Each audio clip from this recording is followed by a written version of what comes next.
Any again देखिएगा कि fourth question आपने पूछा था, the amount of money in the account every year when ₹10,000 is deposited at a compound interest eight 8% per annum. मैंने पहले भी कहा था कि पिछले जो आपने एनसीईआरटी कॉर्नर किया हुआ उसमें SI is equal to P into R into T by 100 का किया था। दैट वाज ऑल्सो वो 1000 में 10,000 में होगा। लेकिन अब आपका देखो ना, अब आपको CI कंपाउंड इंटरेस्ट निकालना है। तो कंपाउंड इंटरेस्ट के लिए आपका देखो ना, दिस ये अमाउंट आप ऐसे निकालते हैं। आपका ना देखो दिस अमाउंट आपने निकाला, अमाउंट इज इक्वल टू आपका नाम देखो प्रिंसिपल इक्वल टू आपका नाम देखो जैसे 1 प्लस R बाई 100। तो आपका सबसे पहले आपका every statement you right let small A be the first term of AP and D is the common difference. अब आपको मैंने कल कहा था जब मैंने आई स्टार्टेड दिस एनसीईआरटी कि व्हाट इज गिवन, पहले वो लिख दो कि गिवन में क्या है। अपना amount of money deposited in the bank, जो 10,000 रुपये आपने जमा किया इसको आप प्रिंसिपल ले लेंगे। और rate of interest per annum आपका ना, इंटरेस्ट रेट ऑफ इंटरेस्ट आपका क्वार्टरली भी होता है, सेमी एनुअली भी होता है, और आपका सेमी ईयरली भी जिसको कहते हैं, और एनुअली भी होता है। 3 प्रकार से आपका इंटरेस्ट आपका लेती है बैंक, या देती है आपका 8% आपका ये रेट हो गया। लेट द ये THE के लिए नहीं है, ये आपका THE के लिए sorry. Let the amount in bank after, 1 साल में आपको ₹A मिला, 2 साल में आपको ₹A2 मिला, और 3 ईयर में आपका ₹A3 मिला, ऐसे ₹4 आपका नाम 4 ईयर में मिला। अब आपका देखो अमाउंट की जगह में आपने क्या किया, A1 लिखा amount is equal to P 10,000 R आपका देखो ये हो गया ये 10,000। 100 1 100 प्लस 8 100 आपका नाम 108 अपॉन 100, जिसको आप LCM ये इसको हिट करेगा and again it will come back. 100 1 100 बना के 8 के साथ आपका ना फिर ये पूरी लाइन आपका दैट इज आपका देखो 20 से 20 कैंसिल, ये 2 0 इसके पीछे लगा दीजिएगा आपका नाम तो रुपीस ये आपका पहले ईयर का आपका अमाउंट आपको ये मिल गया। क्लियर हो गया सर।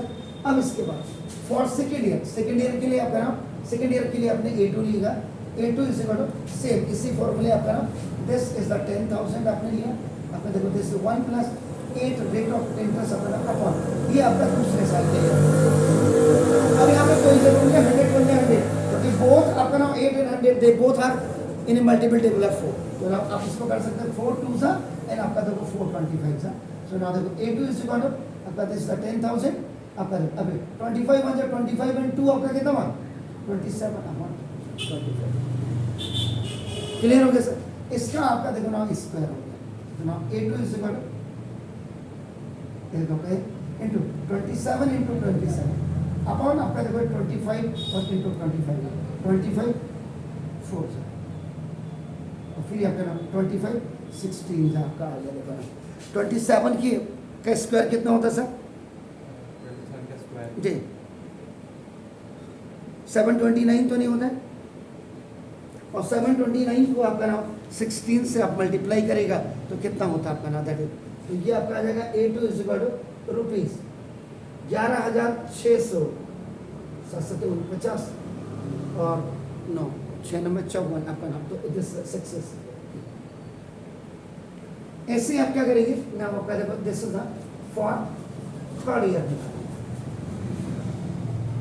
थर्ड ईयर में आपका देखो ना थर्ड ईयर के लिए let the amount in the bank after third year A3 है आपका देखो यहाँ पे in place of this A you will keep आपका A3 इससे बड़ा आपका नाम देखो this 10,000 that is in place of this formula आपका नाम इज इट क्लियर। और नाउ देखो 1 plus rate is what 8 by आपका 100 की power, this is for the third year हो जाएगा। So now A3 is equal to आपका नाम देखो दिस ये 10,000 आपका नाम दिस 4 2 जा एंड 4 25 जा 25 1 जा 25 इनटू 27 अपॉन 25 का होल क्यूब हो जाएगा। A3 is equal to this sir ये 10,000 अपना इनटू 27 इनटू 27 इनटू 27 वही आपका तो 729 अपॉन आपका देखो 25 इनटू 25 इनटू 25 यहाँ से आपका नाम देखो 10,000 ये आपका कितनी बार कटा आपका नाम 25 4 जा और ये आपका इसके बाद 25 से इसको काटिए कितनी बार गया 16, अगर 25 8 जा 200 होता है 200, अब उसके बाद आपका देखो आप ये 16 क्या है इसको काटिए आप कितनी बार जाता है आपका नाम देखो तो 27 को 27 से मल्टीप्लाई करें, फिर 27 से मल्टीप्लाई करिए और आपका नाम फिर 16 से मल्टीप्लाई होने के बाद आपका नाम 25 से डिवाइड होगा, तो ये आपका डेसिमल में आएगा। A3 थर्ड ईयर के लिए जो आपका आना चाहिए रुपीज नाउ 12,957 पॉइंट अपना 12, ये आपका ये ऐसा आना चाहिए अपना मतलब ऐसे। तो ना वो यहाँ पे आपका इस क्वेश्चन में क्या कह रहा है, in which of the following situation does list the number involve making an arithmetic progression, आपको पढ़ना आपका। अब आप क्या करें, what you do, AP is equal to अपना ये देखो फर्स्ट टर्म, ये आपका सेकंड टर्म, ये थर्ड टर्म, आपकी इनफाइनाइट एपी आपकी बन रही है क्योंकि ओनली अपना for first year second year third year के लिए हमने अमाउंट आपका निकाला है। तो now देखो this is AP is equal to now rupees कितना है सर आपका नाम, that is 10,800, is it clear. Then आपका रुपीस आपका कितना sir 11,664 and then third year के लिए आपका रुपीस आपका 12,9057.12 है आपका नाम एंड सो ऑन आपका। अब what you have to do, common difference d is equal आपका क्या हो जाएगा a2 माइनस a आपका देखो ना तो दिस ये आपका 11,644 में से आपका 10,800 को माइनस कर दीजिएगा, तो कितना आ रहा है सर आपका 4 का 4 एंड का 4 का 4 6 8 इज आपका 8 हो गया सर। नाउ ये आपका ये 0 हो गया, कितना होगा चेक कर लीजिएगा कितना आ रहा है, इसको डिवाइड करो सर माइनस करो तो कितना आ रहा है,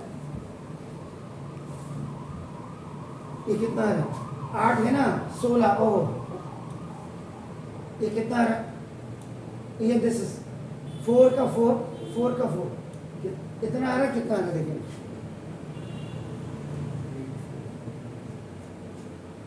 हैं 844 या 864, 844 कोई गलती तो नहीं की है, देखो एक बार चेक,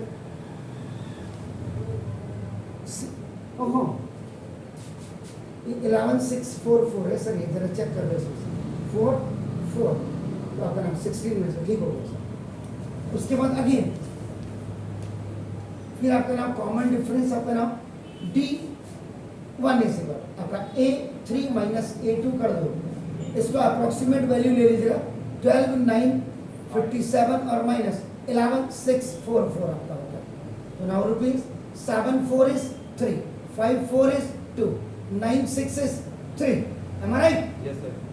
देखिए 96 और ये आपका नाम 1, तो आपका देखो वापस, तो नाम therefore D is equal to not equal to D1, यानी कि आपका देखो ना rupees 844 is not equal to आपका नाम रुपीज आपका नाम 1323। So now if common differences are not same, अगर कॉमन डिफरेंस सेम है तो therefore the sequence is not an AP आपका नाम द कॉमन, यानी कि सेकेंड टर्म में से फर्स्ट टर्म को थर्ड में से सेकेंड को माइनस करने पे अगर सेम कॉमन डिफरेंस नहीं आएगी तो वो आपका एपी नहीं होगा। आपको कहाँ दिक्कत हुई इस सवाल में, फॉर्मूले में, ये याद नहीं होगा, प्लीज राइट, फिर then I am going for the next one please.